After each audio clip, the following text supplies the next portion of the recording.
पुणे जिल्हा कोणाचा, अजित पवारांचा की शरद पवारांचा, हा प्रश्न विचारण्याचं एक खास कारण आहे. जेव्हा राष्ट्रवादी एक संध होती तेव्हा त्या पक्षाची पुण्यात ताकद होती. पण आता पुण्यात ताकद नेमकी कोणाची आहे? शरद पवारांच्या राष्ट्रवादीची की अजितदादांच्या राष्ट्रवादीची, याचा फैसला यंदाच्या विधानसभा निवडणुकांमध्ये लागू शकतो. त्याचं कारण म्हणजे पुणे जिल्ह्यातील 21 मतदारसंघांपैकी 7 मतदारसंघात अजित पवारांची राष्ट्रवादी विरुद्ध शरद पवारांची राष्ट्रवादी असा थेट सामना रंगणार आहे. जिल्ह्याच्या राजकारणात कोणत्या पवारांचं वर्चस्व राहणार याच्या चर्चा सध्या सुरू झाल्यात. या 7 लढती कोणत्या आहेत आणि त्यांची वैशिष्ट्ये काय आहेत हे बघणार आहोत आपण आजच्या टॉकिंग पॉइंट मधून. नमस्कार, मी नीरज. स्वागत आहे आपल्या सर्वांचं द पॉलिटिक्स मध्ये. पुणे जिल्हा राष्ट्रवादी काँग्रेसचा बालेकिल्ला म्हणून ओळखला जातो. राष्ट्रवादी काँग्रेसमधल्या फुटीनंतर अजित पवार महायुती सरकारमध्ये सामील झाले. त्यावेळी पुणे आणि पिंपरी चिंचवडच्या ग्रामीण भागातील अनेक आमदार, नगरसेवक आणि पदाधिकाऱ्यांनी अजित पवार यांना जाहीर समर्थन दिलं. मात्र लोकसभा निवडणुकीत अजित पवार यांना आपला विशेष प्रभाव पाडता आला नाही. खुद्द बारामतीत अजित पवारांच्या पत्नी सुनेत्रा पवार यांचा पराभव झाला. या उलट शरद पवारांच्या राष्ट्रवादीला लोकसभा निवडणुकीत भरघोस यश मिळालं. त्यामुळे शरद पवार यांच्या राष्ट्रवादीमध्ये येण्यासाठी इच्छुकांची जणू स्पर्धाच बघायला मिळते. अजित पवार यांच्याकडील काही आमदारही शरद पवार यांच्या संपर्कात होते. मात्र त्या सगळ्यांनाच पक्षात न घेता शरद पवार यांनी नवे उमेदवार दिल्याचं पाहायला मिळालं. त्यामुळे राष्ट्रवादी विरुद्ध राष्ट्रवादी असा सामना यावेळी आणखी इंटरेस्टिंग असणार आहे. संपूर्ण महाराष्ट्रात पहिली लक्षवेधी लढत असेल ती म्हणजे बारामतीची. बारामतीमधून अजित पवारांविरोधात त्यांचे पुतणे आणि शरद पवार यांचे नातू युगेंद्र पवार यांचं आव्हान असणार आहे. त्यामुळे लोकसभेच्या निवडणुकीनंतर बारामतीत पुन्हा एकदा पवार कुटुंबाच्या मध्येच सामना पाहायला मिळणार आहे. लोकसभेच्या निवडणुकीत सुप्रिया सुळे आणि अजित पवार यांच्या पत्नी सुनेत्रा पवार यांच्यात लढत झाली होती. आपले काका असलेल्या शरद पवारांना आव्हान देणारे अजित पवार आणि त्याच अजित पवारांना शह देण्यासाठी त्यांच्याच पुतण्या म्हणजे युगेंद्र पवारांना त्यांच्याच विरोधात उभं करणारे शरद पवार हे या लढतीकडे लक्ष जाण्याचं मुख्य कारण आहे. ही लढत अजित पवारांना फार अवघड नाही असं बोललं जातंय. पण शरद पवार ऐनवेळी कोणता डाव खेळणार याकडेही सर्वच राजकीय निरीक्षकांचं लक्ष असणार आहे. दुसरी लढतही लक्षवेधी असणार आहे. ती म्हणजे इंदापूरची. माजी मंत्री हर्षवर्धन पाटील यांना पक्षात घेऊन शरद पवार यांनी महायुतीला धक्का दिल्याचं बोललं जात आहे. इंदापूरमध्ये अजित पवार समर्थक आमदार दत्तात्रय भरणे आणि हर्षवर्धन पाटील अशी लढत होणार आहे. 2019ला हर्षवर्धन पाटील यांनी काँग्रेसला रामराम करत भाजपमध्ये प्रवेश केला. मात्र आता 5 वर्षांनंतर इंदापूरमधील राजकीय परिस्थिती बदलली. राष्ट्रवादीत फूट पडली. अजित पवार आपल्या समर्थक आमदारांसह भाजपसोबत गेले. इंदापूर मतदारसंघाचे विद्यमान आमदार दत्तात्रय भरणे देखील अजित पवारांसोबत गेले. त्याचंच फळ म्हणून भरणेंना उमेदवारी पुन्हा एकदा मिळाली. त्यामुळे हर्षवर्धन पाटील विरुद्ध दत्ता भरणे या फाईटकडेही सगळ्यांचंच लक्ष असेल. आता वळूयात तिसऱ्या लढतीकडे. ही लढतही चर्चेत असणार आहे. त्याचं कारणही तसंच आहे. काही महिन्यांपूर्वी पोरशे अपघाताने संपूर्ण महाराष्ट्र हादरला होता.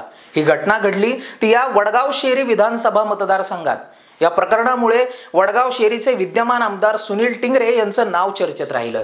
त्यांनाच अजित पवारांच्या राष्ट्रवादीकडून वडगाव शेरी मतदारसंघामध्ये उमेदवारी देण्यात आली. त्यांच्यापुढे राष्ट्रवादी शरद पवार पक्षाचे माजी आमदार बापूसाहेब पठारे यांचं आव्हान असणार आहे. टिंगरेंच्या उमेदवारीमुळे महायुतीत वाद असल्याचं बोललं जात आहे. त्यामुळे भाजपचे जगदीश मुळीक यावेळी टिंगरेंना मदत करणार की नाही आणि पोरशे प्रकरण किती चर्चेत येणार अशा अनेक गोष्टींमुळे यंदा टिंगरेंसमोरचं आव्हान तगडं असणार आहे असं बोललं जात आहे. पुढची लढत असणार आहे शिरूरमधली. शिरूरची जागा अजित पवारांच्या राष्ट्रवादीला मिळेल अशी शक्यता पूर्वीपासूनच वर्तवली जात होती. त्यामुळे राष्ट्रवादी अजित पवार पक्षाने शिवसेना उद्धव बाळासाहेब ठाकरे पक्षाचे जिल्हाध्यक्ष माऊली कटके यांना पक्षात घेतलं. त्यानंतर प्रदेशाध्यक्ष सुनील तटकरे यांनी कटके यांच्या नावाची घोषणा केली. त्यांच्या समोर आव्हान असेल ते शिरूरचे विद्यमान आमदार अशोक पवार यांचं. शरद पवारांच्या राष्ट्रवादीने अशोक पवार यांच्यावर पुन्हा एकदा विश्वास दाखवलाय. पक्षफुटीनंतर जे काही थोडकेच आमदार शरद पवारांसोबत राहिले त्यापैकी अशोक पवार एक आहे. त्यामुळे कटकेंविरोधात अशोक पवार यांचं आव्हान तगडं असल्याचं बोललं जात आहे। आंबेगाव विधानसभा मतदारसंघातही लढत पाहण्यासारखी असेल। तिथे अजित पवारांच्या राष्ट्रवादीकडून विद्यमान सहकार मंत्री आणि 7 वेळा आमदार राहिलेले दिलीप वळसे पाटील हे तगडे उमेदवार उभे आहेत। राष्ट्रवादी पक्षात फूट पडल्यानंतर दिलीप वळसे पाटील अजित पवारांसोबत गेल्यामुळे अनेकांना धक्का बसला होता, कारण वळसे पाटील हे शरद पवारांचे अगदी विश्वासू मानले जायचे। वळसे पाटलांच्या विरोधात त्यांचेच एकेकाळचे सहकारी देवदत्त निकम शरद पवारांच्या राष्ट्रवादीकडून आव्हान देणार आहेत। ही निवडणूक दिलीप वळसे पाटलांसाठी सोपी नसेल, कारण देवदत्त निकमांनी लोकसभेच्या निवडणुकीपासूनच तगडं आव्हान उभं केलंय। दिलीप वळसे पाटील 8व्यांदा आमदार होणार की देवदत्त निकम वळसे पाटलांचा विजयरथ रोखणार, याकडेही सगळ्यांचं लक्ष लागलंय। पुढची लढत असणार आहे ती जुन्नर विधानसभा मतदारसंघातली।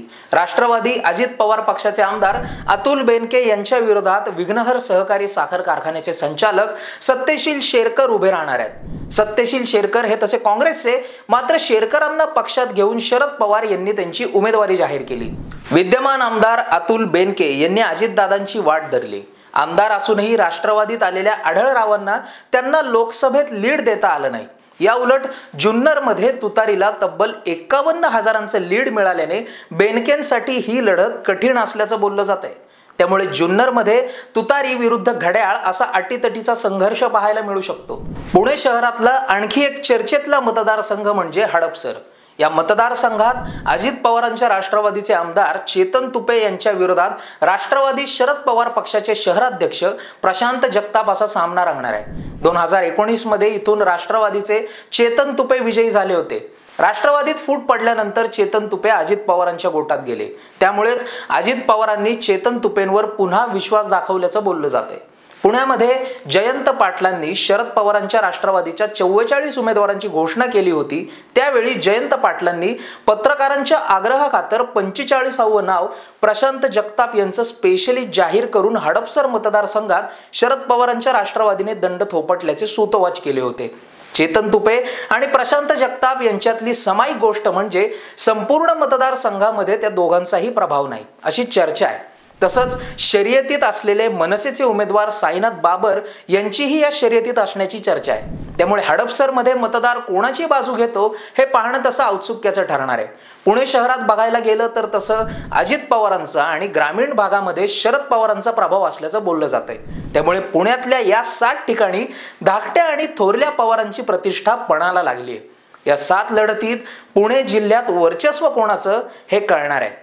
तुम्हाला या लढतींबद्दल काय वाटतं आम्हाला कमेंट करून सांगा आणि द पॉलिटिक्सला लाईक, शेअर, फॉलो करून सबस्क्राईब करायला विसरू नका। धन्यवाद।